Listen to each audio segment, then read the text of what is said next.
sweet like a buttercup. You're a Barbie doll. Show them all what I'm made of. Strut down the hall. Won't stop till I get enough. All right, so welcome to the deep dive today. Yeah. We're diving into Love is Blind Season 8. Okay. But, and this is a big but, we're specifically looking at Mason and Meg's relationship. Right. Post-show. Post-show. And, you know, we have this awesome article from People magazine. Yes. Hot off the presses, talking all about this. Yeah, we're going to get into all the juicy details. So we're trying to figure out, like, what really went down. Exactly. After the cameras stopped rolling, because we saw some things at the reunion. The reunions definitely left us with some questions. Oh, yeah.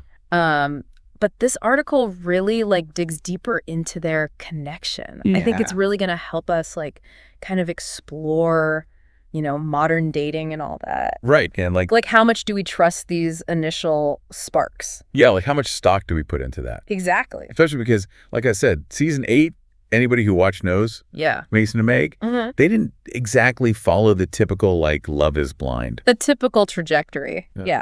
Yeah. They didn't even get engaged in the pods. Right. Which is, like, the whole point. Right. That's the Like, that's what we're here for. you know, and Right. it was like Meg, she turned Mason down, Yes, she did. you know, because she found out, remember, Because he was saying all this stuff, to Madison, similar things to another woman, Madison. Yeah. Big red flag. huge red flag. Yeah. And we all thought, like, okay, story over. Right. Moving on. Next. But then they ended up together after the show. They did. And then on top of that, this article Yeah. drops the bomb that they actually tried dating. Why? Not once, but twice. Twice. After filming Wrapped, and it still didn't work out. It still didn't work out. No. Like, what is going on? Yeah. They're saying they're best friends now. This is where it gets so interesting. Like, Yeah. they're obviously, like, so drawn to each other, but something is just not happening. Yeah. Like, what does that even tell us about compatibility? Like, can you have this, like, intense initial connection, Right. but then not have that translate into a lasting partnership?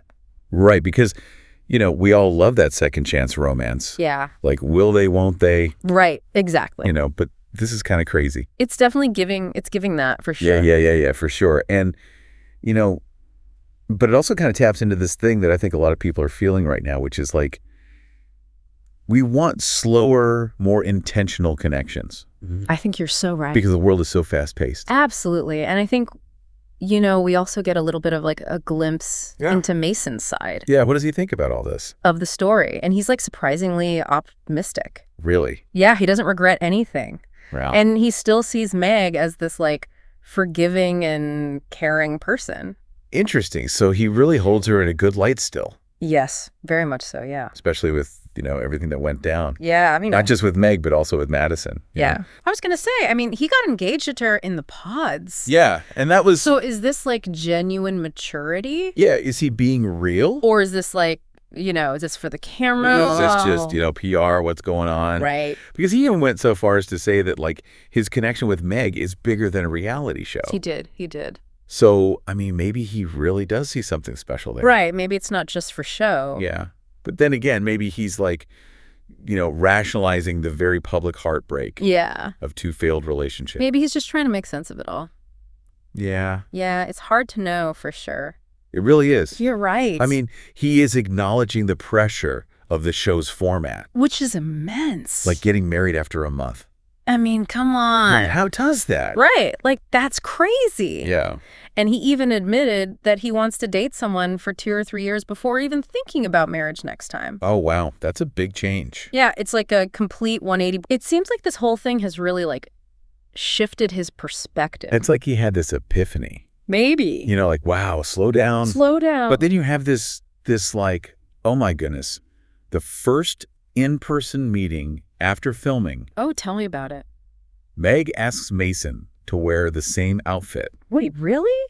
that he wore during the reveal scene No way. in the pods. What? And they recreated the entire reveal in her living room. I can't even, like, are they serious right now? I'm like, what are they doing? Like, are they just trying to recapture the magic? Is this healthy? Like, are they clinging to a fantasy? Are they trying to, like, you know, rewrite history? Yeah, it's almost too cute.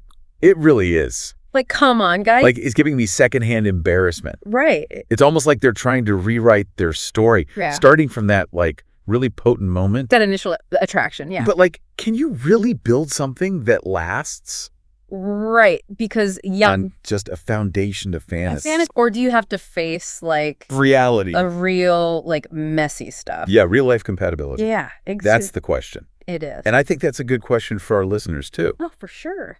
Like, have you ever idealized the early stages of a relationship? Like when things were good?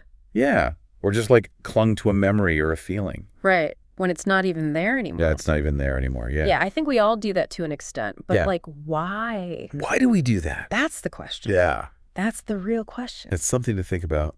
It is. It's powerful, right? Yeah. Like, why do we do that? Yeah, it's like we're always looking for that, like, fairy tale beginning. Yeah, that honeymoon phase. But then, like, what happens when that fairy tale fades? Right. And you're stuck with just, like, life. Reality hits. Reality, yeah, just like the everyday. The dishes. The dishes. And the laundry. Yeah, all that stuff. That's the real test, I think. And that's kind of what they're going through. Yeah, Mason and Meg are right in the thick of it. They're living it. They are. And even before the reveal outfit thing, Yeah. there were signs that they were trying to, like, recreate that intensity from the pods. I'm trying to bring it back. The article mentions that, like, Mason went to great lengths yeah? to find Meg after the pods. He was on a mission. Dude, he went on social media and used her middle names. No way. To find her profile. Wow, he was dedicated. So dedicated. Had to commit. And remember, at this point, he was still technically engaged. Yikes. To Madison. Oh, the trauma. It's like almost his failed relationship with Madison pushed him. Back to Meg. To Meg, yeah. Interesting. And it's like the grass is always greener. Classic. You know. We always want what we can't have. Yeah, and it's like, I don't know, it just makes you think about how those early decisions that they made in the pods. Yeah, and that crazy environment. Like how much they ripple into their lives outside the show. Right, it's like a butterfly effect. Yeah, it's crazy. Totally. And speaking of choices, Mason has been pretty open. Oh, really? About his regrets with Madison. I wonder what he's saying. He called it, he described the relationship as a catastrophe. Oh, wow. And he said he should have addressed those red flags sooner. Yeah, hindsight's 20/20, right? Right. Yeah. So I'm just, it makes me wonder, is he really growing? Is he learning? Or is he deflecting blame? Yeah, is this just like a PR move? Yeah, trying to be the good guy. Right, the good guy. It's hard to know. It really is. And, we have to remember, this is just his side of the story. Right, exactly. It'd be interesting to hear what Madison has to say. Oh, yeah. What's her take? What's her perspective? Yeah. We're only getting half the story here. Yeah. It's just a reminder that we're only getting a glimpse. A curated glimpse. A curated glimpse into their lives. Yeah, like a highlight reel. And, even the interviews. Oh, yeah. And these articles are, like, carefully crafted to present a certain image. Yeah. Like, are they really being authentic? That makes you wonder. And let's not forget, they went through all this. Yeah. With millions of people watching. Oh, my gosh. The pressure. So much pressure. That's got to be tough. Especially when you're already trying to figure out your own feelings. Exactly. Like, who are you even anymore? Yeah, it makes you think, how much of their behavior is just for the cameras? Right. Like, is it real? Yeah. Or is it just for show? And it really blurs the lines between authenticity and performance. Yeah. Especially in reality TV. Yeah. It's all about entertainment. So how do we, as viewers, how do we navigate this? This mess. Yeah, of like curated narratives and, heightened emotions. Heightened emotions, yeah. I think a healthy dose of skepticism be skeptical. is a good place to start. Yeah. Because remember, we're only seeing a tiny part. A fraction of the story. Yeah. And even those interviews. Yeah, they're so filtered. They're edited. It's like being a detective. Ooh, I like that. Trying to find the truth. Trying to piece it all together. For all these clues. And red herrings. Yeah. We got to be like Sherlock Holmes.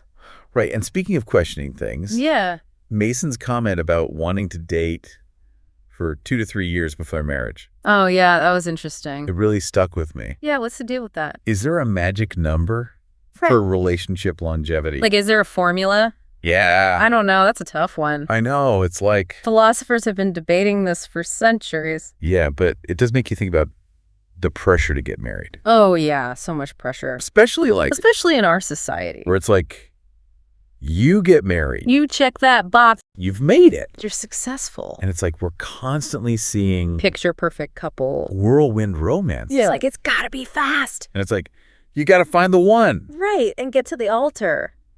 ASP. Yeah, ASP. It's like a race. Yeah, it's like a race to the finish line. And Love is Blind, like, Oh my God. it takes that to a whole other level. It's like the pressure cooker of expectations. Right, it's like, get married now. Like you have to, or else. You're a failure. Right. It's crazy. It's wild. But so, if there's no magic number, Yeah. what is the key To lasting love.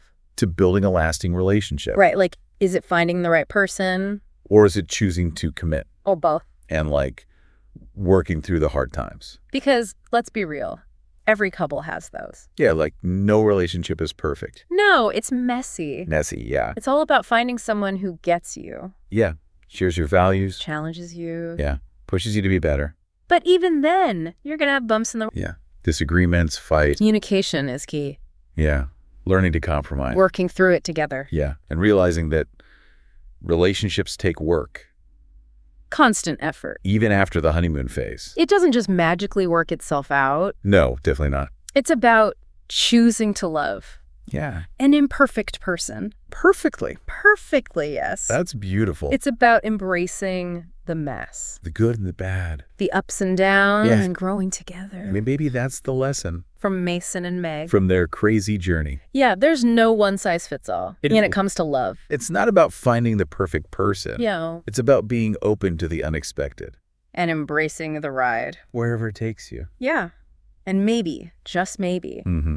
those detours Yeah. lead you right back to where you started, Full circle. but with like a new perspective. A deeper understanding. Yeah, of yourself. And love. Hello. It's like that saying, What's up? Sometimes you have to go the long way around. to find your way home. Exactly. Yeah, it's so easy to get like caught up in all the pressure. Oh, totally. Like what everyone else is doing. Yeah, especially with social media. Social media, yeah. Like everyone's always showing like the best parts of their relationship. Right, it's like the highlight reel. Yeah, the perfect pictures, the engagement announcements, the big wedding, And it's like, it makes you forget about the normal stuff. the everyday moments. The quiet moments. Yeah, the little things that actually matter. Exactly. And then you have shows like Love is Blind. Oh my gosh.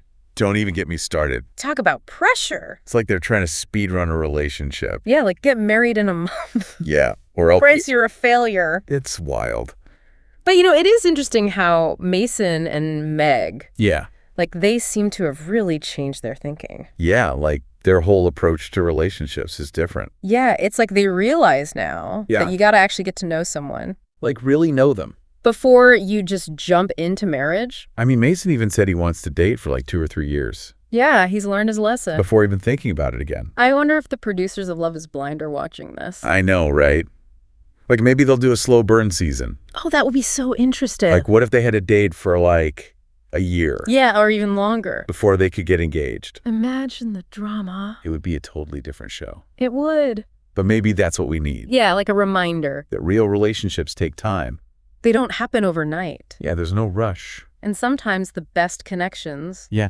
they develop slowly. Exactly. So, yeah, I think that's like the biggest takeaway. From Mason and Meg. Yeah.